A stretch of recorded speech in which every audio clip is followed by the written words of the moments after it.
Hey everybody, Mike here. Here's a real quick review on this Topside Creeper that I've owned for probably close to 10 years now. This has single-handedly and by far been the best investment I've made when it comes to working in my shop over the top of vehicles.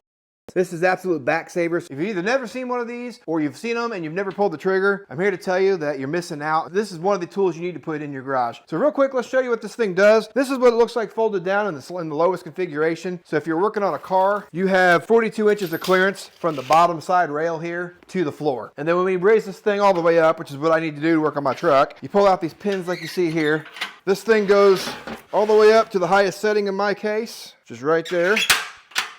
Now, from floor to the bottom rail, you're sitting at 59 inches, which is just enough clearance, coincidentally, to slide right in here on my truck, get to where I can work over the top of my engine bay here without breaking my back or leaning over sharp parts on the motor. Let's get a closer look. So now what's nice about this is you can just climb the ladder up here and get to where you can lean over your engine bay like so, and I can reach down in here, do what I need to do and get around here. It completely saves your lower back. If I laid here for an hour, it wouldn't bother me a bit. So hopefully you can see how big of a deal this is to have, especially if you do a lot of work on vehicles and trucks especially. I've got a little bit more room here, so if I was running a little bit taller tire, this truck's on a 2-inch level in the front with 35-inch tires. It's just slightly taller than factory, but if you're getting a 6-inch lift, 37, 38-inch tires, you're gonna probably start losing that distance pretty quick. It may not work on those applications, but all your factory trucks and things that are just maybe 2, 3, 4 inches taller than stock, you're golden on this thing. And then the nice thing about this is once you get done with this thing, you go back to store it. I just have a spot on the wall. I hang this off a bracket. The legs fold upright. It's not super compact, but it does fold up and out of the way and stores on the wall nicely. If you even work on cars maybe just a dozen times a year, this thing, in my opinion, is still worth it. Just to not have the back pain the next day and be able to get down there and change spark plugs or get down and change the serpentine belt, whatever it is you might be doing that day. If you don't have one of these Topside Creepers, I strongly suggest you take a look at these things and maybe consider making the investment. That's all I've got for you today, guys. Appreciate you watching. I'll catch you on the next one.